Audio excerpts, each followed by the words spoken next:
Welcome to the Moments That Matter podcast. I am your host, Laura Escamilla. And I am your co-host, Isaac Escamilla. Today we're going to have a chat about financial aid. We are at a point in the year when seniors are starting to get their applications in. Some students are starting to get their acceptance letters in, and we parents start trying to figure out if they can afford school, how to pay for school, and what all the information they're receiving from the school is. They'll get an award letter stating any financial aid they will be receiving from the school, and it includes a lot of information in it and a lot of acronyms, and there's a lot that they should know about what's going on. So I'm just going to break down financial aid in general, not specific to any school, but I wanted to start with the FAFSA.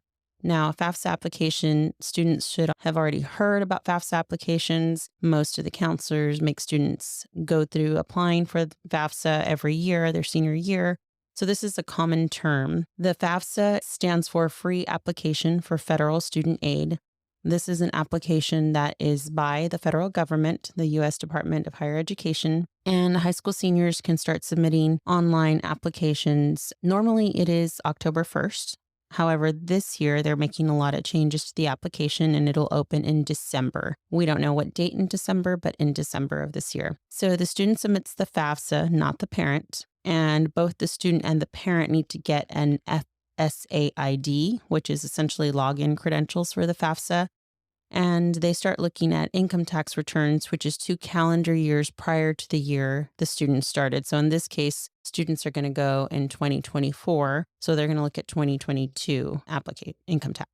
So after the student submits their FAFSA, they'll receive a report. Historically, it's referred to as a SAR, a student aid report. However, the name is changing like everything else, and it's going to be known as the FSS, which is the Financial Student Summary. So this is a report that they get, and it has a really important number on it that parents need to pay attention to. And it has been called the Estimated Family Contribution, and now will be called the SAI, the Student Aid Index.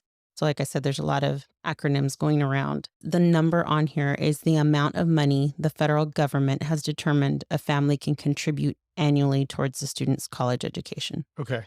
So this is saying, based on your income tax, this is how much we think you can give to your student every year for college. Now, we'll go into later on my feelings about the FAFSA application and what that does. It does not consider any medical bills, any other things other than income, straight income, Okay. and any other situations a family may have that would not make that money available. This is just a straight calculation from the government that is the same for every student. After the FAFSA, some schools ask for a CSS profile. For us, we filled one out at Baylor. Now, this is an application that is not by the federal government. Actually, College Board has the standard SSS profile, but it is used by many universities, not all, many, to calculate institutional aid eligibility. So it is completed online and submitted directly to the school, but this allows a family to give the school a more complete picture of their financial circumstances. They can say that we have more than one child in college, or we're paying tuition for younger siblings and all these other financial considerations that are not on the FAFSA that the college can consider when determining aid. So if the school requires the CSS profile, fill it out. This is the school's way of trying to help you further. So it's to parents' benefit and the students' benefit to fill that out. Right. It's on the college side, not on the FAFSA side. Right. Not the federal government. This is the school trying to figure out if they can help you or how they can help you with financial aid. Okay. So you can go to the College Board and find a list of schools that do request it.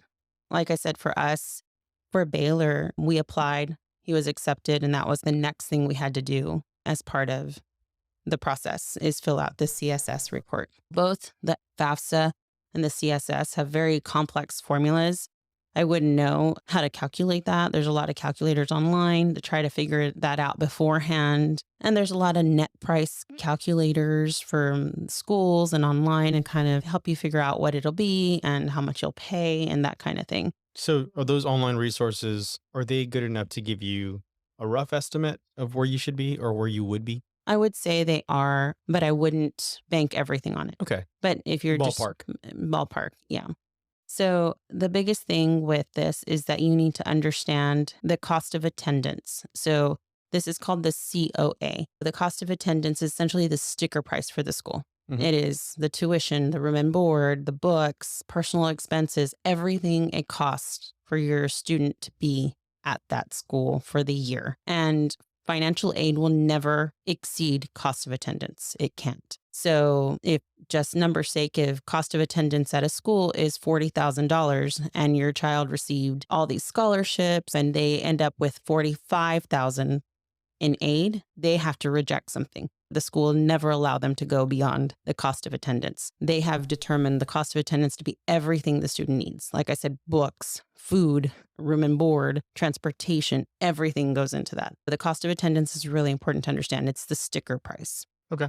So then there's the net cost. So that is essentially the cost of attendance minus any aid the student gets. So that's really where you're trying to figure out how to cover that out of pocket. That's where your main out of pocket Expense. expenses would be. Yeah. That delta right there. Right. There's two types of aid that parents or students need to be aware of. There's merit based aid and there's need based aid. So, merit based financial aid is scholarships, merit awards called academic scholarships. It is financial aid offered to recognize the student's achievements. So, again, that's athletics, academics, artistic, that kind of thing that the school wants to offer your student because they're a great student. It's just based on merit. It has nothing to do with the financial situation, just their ACT scores are great or, that kind of thing. They want to give you merit aid.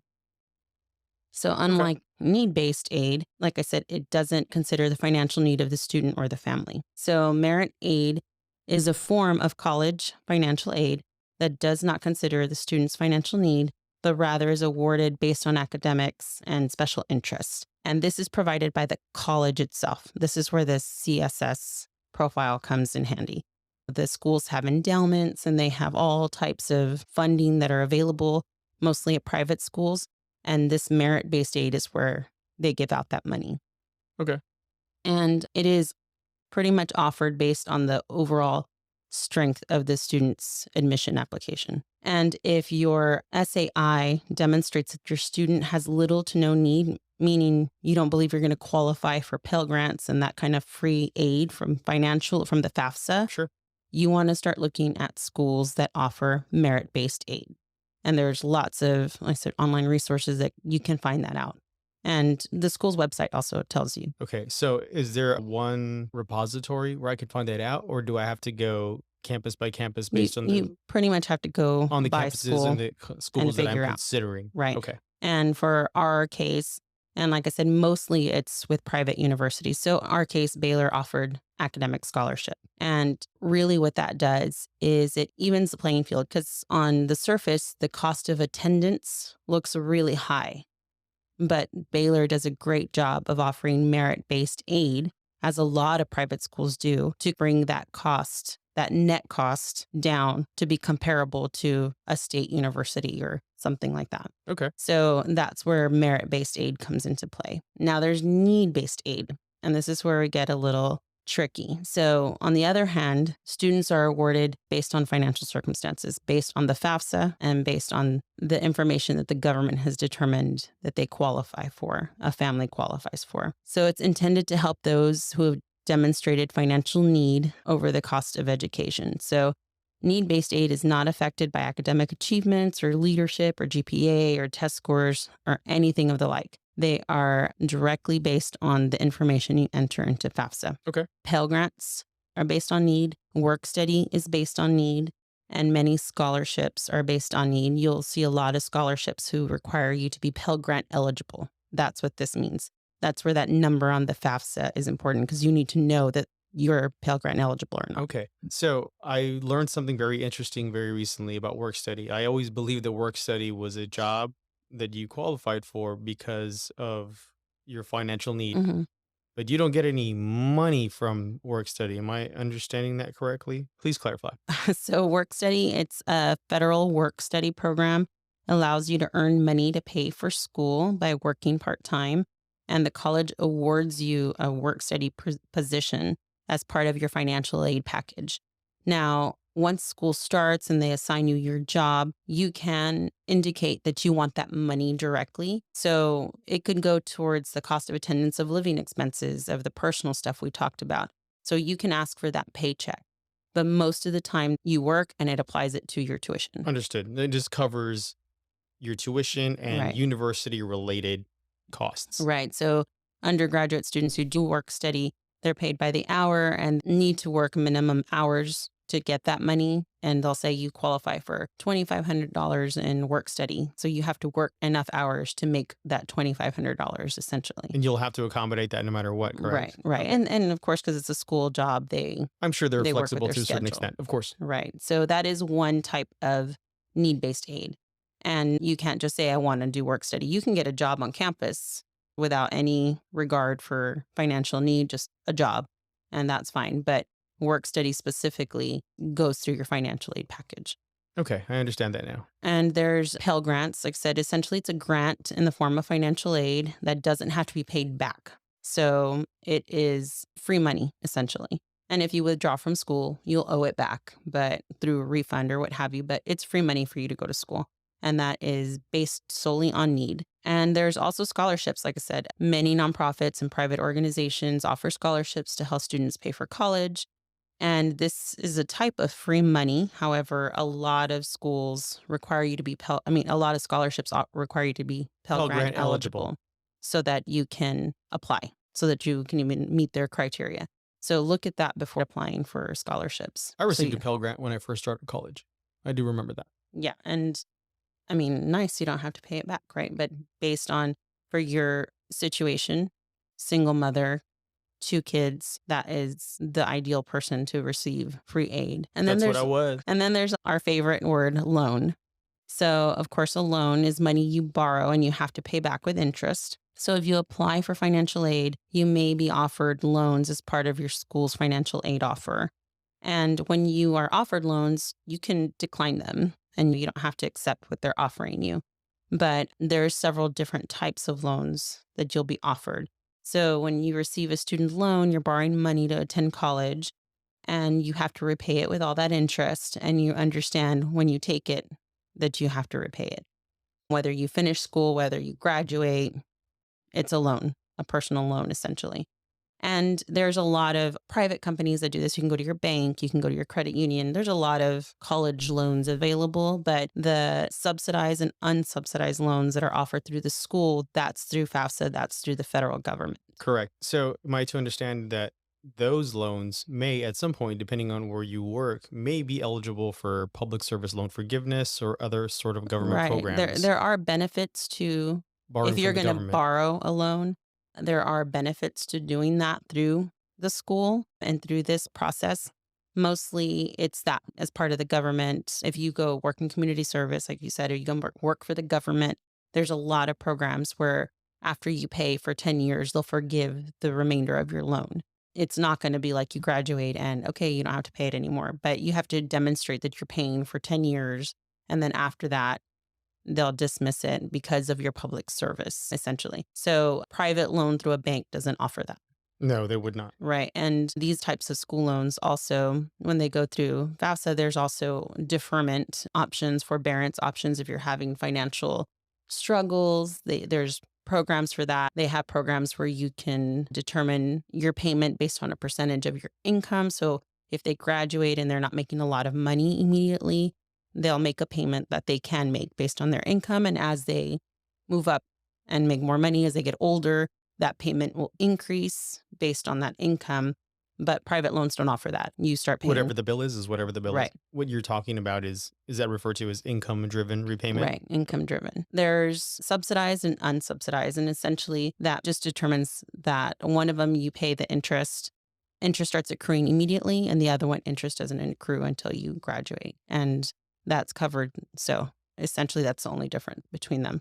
And But ultimately, one, you're going to pay a little more, right, the one that's been accruing interest, right, and the other, where the government's been paying the interest for you, you'd be on the hook for a little bit less. yeah, and I did not know that. Yeah. So loans range from 5,500 to 12,500 per year. So there is a cap on how much a student can borrow themselves. So the plan is that when they graduate, they won't have more than 30,000 in debt. So the first year they receive 5,000, the next year 7,000, and it kind of increases what they qualify for by the time they're seniors so that the total is not more than 30,000. So with that said, there's obviously a big gap there. If the student only qualifies for 5,000 on their own, they've received 20,000 in merit aid and now they have 25,000, but the cost of attendance is 40,000, there's a gap. Yes.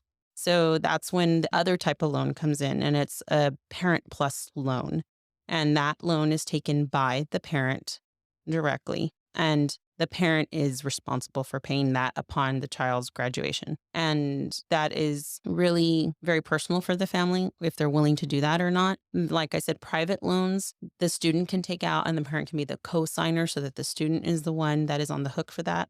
But parent plus loans is part of the FAFSA application. They go in and a parent goes in and you fill out another form later on in the year and you indicate whether you want to use that loan, like you only want to borrow 5,000 or you want to use whatever you need up to cost of attendance to cover the difference. So that again is very personal based on what the family wants to do. We did parent plus loans for our kids to fill the gap of what we needed Yes, we did. because we were not fortunate enough to be able to save money. We didn't make a lot of money when the kids were young. So we didn't have a way to save money most of their life. So this is what we had to do to help the kids. And both our kids received academic merit based aid to help with that. Additionally. Additionally, right. And we also received additional aid as part of the CSS. It was another grant that was provided. So combined with everything, that's how we ended up funding our kids. So this is, again, a very personal decision. Some parents don't want to take on that debt for their kids. Some parents don't have an issue doing it. That is all the things that you have to think of when you're at this point where your student's been accepted and you have to figure out how you're going to fund it. Well, these are big considerations, Right. and we did take them Seriously. very And- seriously, Right. and we decided that was going to be the best for us. Yeah. And there are also a lot of families and parents that were fortunate enough to save and to do the 529 plans and have grandparents who left money and all these things that go into when you're raising your kids that you start planning and thinking of. And that's great. And all of that goes into consideration. You'll be asked that on the FAFSA if you have a 529, if you have a savings, what that is. So all of that's entered and also considered when going into the financial situation. Understood. So the biggest thing that comes up is why apply for FAFSA if I don't qualify for FAFSA? And I get that when I do presentations all the time. Oh, I didn't fill out the FAFSA, or why do we have to do it? I know we don't get financial aid. So really, this is a situation that it's better to have it and not need it than to need it and not have it. So for one, it costs you nothing to do it, just time, Of course. right? And many schools base their merit aid, like we discussed, and scholarships as part of this process. So if you don't do it, your kids aren't going to be They considered. won't for be it. considered or included in any of those. Yes. Right. And many scholarships require FAFSA. So I'm just going to give a little anecdote about my own scholarship. Okay. So for STAR Scholarship Fund, we do not require students be Pell Grant eligible. However, we do ask for a copy of the student aid report, which is going to be the FSS now. And we use that as part of our process because we consider both financial need and academic achievement when picking recipients. So your scope is a little bit wider than some of the Right. other scholarships. Right. And we gear our help towards middle class families to try to fill the gap so that students don't have to take out loans. That is the objective of our organization. But we do need the family to fill out a FAFSA. And if we don't receive a FAFSA, they're not eligible. They're not meeting our criteria. So what happens with us is that we have 22 partnerships with Texas colleges and universities. With those partnerships, we guarantee money to a specific school. And with that, they match dollar for dollar. So if we're giving 100,000 to a school, they match 100,000. So we have 200,000 to give out in scholarship funds at that school. But a lot of their funding to do that match is tied to federal money. So in order to use that federal money, the student must have a FAFSA on file. So what happens a lot more than I would like to have to deal with is that I pick a recipient who academically is amazing and we submit their name for consideration as part of our partnership. The school also has the ability to decline or Except accept a recipient, just part of our partnership. So we select a recipient and they scored high because their academic achievements were great. And the school reviews them and they decline them because they don't have a FAFSA on file. So it is not about that's a them shame. qualifying for the financial aid. It's just having it on file. It's all about documentation. It's just documentation that they're in the system and they're planning to go there and they've received some sort of profile on the student. It happens a lot. And like I said, more than I care to admit or more than I want to address because I wish that wasn't the case, but that is. And all they had to do was fill out the FAFSA. They don't have to accept it. Worst case scenario, if you fill out the FAFSA and you don't qualify for aid, they're going to offer your family a loan and you decline it. That's it. Now, I've heard you talk about this scenario where they did fill out the FAFSA or didn't fill out the FAFSA, and there's a sudden life change Hmm. in the middle of the school year or before the incoming semester. And without a FAFSA on file, the university or college that that student might go to doesn't really have the ability to help them at all because, again, they lack that documentation. Hmm. So it's incredibly important to fill out that documentation. That Right. FAFSA form is paramount. Please Right. fill So it out. this happens a lot. And also, you can't predict what your financial situation is going to be. You're filling this out, the FAFSA out in December, October normally of the student's senior year. But by the time they get to school the following year in August, almost a full year later, your financial situation can change. The family's financial situation can change. They could lose a job, get sick. A lot of things happen. And when you have a FAFSA application on file, you can then turn around and say, we've had a change in our financial situation, and you could submit a change for it. And they can recalculate your need based on that change. But if there was never a FAFSA on file, there's really nothing that can be done. Indeed. And on the flip side, if you did not need a loan or you didn't need any financial assistance, you had everything covered, but an emergency came up, now you need the money you had to go to a medical emergency or a natural disaster. We had a situation where our home flooded and that cost us money that we were We had a not flood. right, that we were not expecting to repair the We house. didn't anticipate that. Right. So savings, everything went into doing that and covering whatever the insurance didn't. So those things happen all the time. So all of a sudden you have the savings and then an emergency comes up and you need to use that money for something else. Now you think, I could really use that student loan and pay for tuition and then pay it back later. But if you don't fill out the FAFSA, that option's not there. Again, better to have it and not need Sounds it. very important. Yeah. And it And doesn't cost a thing to fill out. it's only time. It's inconvenient, sure, but definitely there is no negative side to doing it other than paperwork and time. And again, if you're offered a loan and you don't need it, just decline it. But you'll never know what's going to come of it. You'll never know if merit aid can come from it. You'll never know if there's a situation that you need it. And like I said, for scholarships, if you never fill it out, then there's all these scholarships that you're not going to be able to qualify for if that's one of the documents they require. Definitely. So it is important to explore all your options, and a lot of your options are off the table if you don't fill out that FAFSA. So Right. And then there's the flip side. There's families who are out there that are trying to put their kids through college and they are single parents or lower income. They're not quite middle income or just like the lower end of middle income. They should also know that there's a lot of universities that offer tuition guarantee programs, and a lot of state schools offer that. And essentially, that means that the school's going to find a way to cover all the tuition for your student. right. And we'll find the means, whether it be grants or whether it be scholarships, for it to be money that you don't have to pay back. Okay. So just to clarify, that's tuition and university or college fees. That doesn't include books or room and So board or anything like that, correct? So every university is different, Okay. but most of the universities that do this are state universities. So it could be covered tuition and tuition fees. Some of them include room and board. and not personal expenses or what have you. Some of them that require you to live on campus in order for that to include that kind of thing. I can So, see that. but just based on the schools that I partner with, A&M offers their Aggie assurance. So if they make income between 60 and 130,000 a year, then they get that tuition covered. Texas Tech offers Red Raider guarantee. UT Austin offers Texas Advanced Commitment. UTEP Pay Dirt Promise. Texas State's called Bobcat Promise. UTRGV is a tuition advantage. A&M Corpus Christi is the Islander Guarantee. UTSA is called the Bold Program. Del Mar College in Corpus Christi is called Tuition Advantage.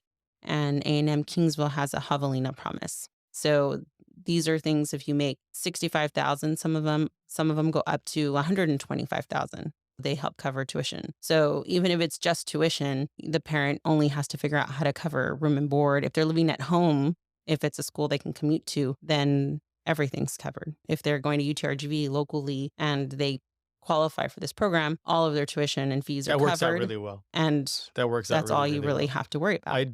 That's quite a few more than I realized Yeah. offered And like, that type again, of there's program. many more, but these are the ones part from the 22 schools I work with. Those are near and dear These are because you near and work dear, with them. right, that I'm familiar with. It's really worth looking at everything. And again, private universities, merit aid is where you want to look if they're going to that.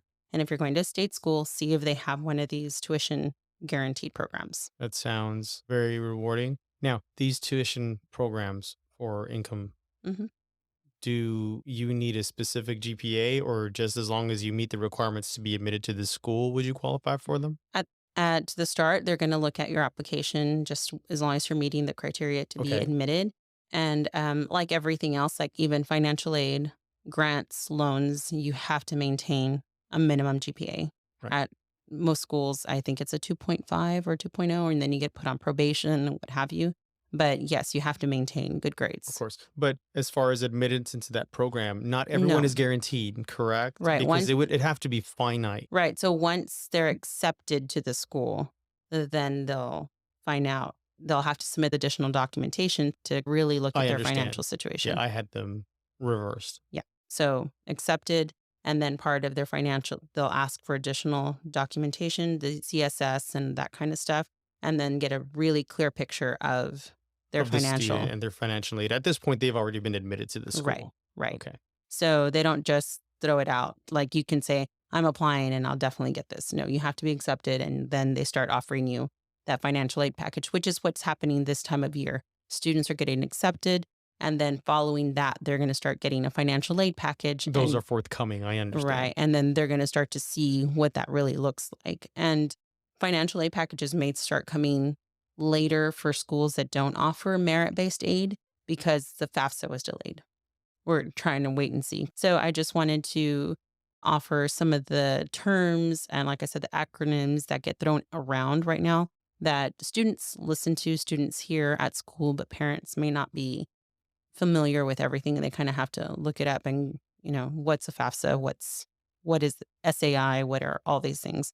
So I wanted to throw that out there in this It's good episode. information. And some of these terms are changing slightly, Right, correct? And right, that right. is forthcoming. That is happening this December Mm-hmm. 2023. 3, yes. And we're going to touch later on. We're going to do another episode on just scholarships, and we'll go through that and what that looks like With a little more detail. with a little more detail. And we'll also have another episode where we'll talk about the changes that are happening with FAFSA because there are a lot of changes. So if there's a parent out there who's already done the FAFSA for a child who's in college and is going to go back and do it again and think that it's going to be the same, It may be different. it's It, going to it be will different. affect us. And yes, it's going to be different. So there's a lot of differences, not just in the way it looks, but the questions being asked, the processes is vast. There's a And lot the of end changes. result. And the end result, right. So we're going to do a whole other episode on putting that all together because it's probably going to take more than the time we have allotted for this one. Okay, that sounds So good. here's part 1 of the process. Okay, well, look forward to the next one with a little more detail. But this is some great information. This is a fantastic foundation to start exploring. hmm Make sure we fill out that FAFSA, explore all these other programs, these tuition and assistance programs. And looks like there's a lot of help available out there for the folks that want to pursue some higher education. There is. So we'll stay tuned. Thank you.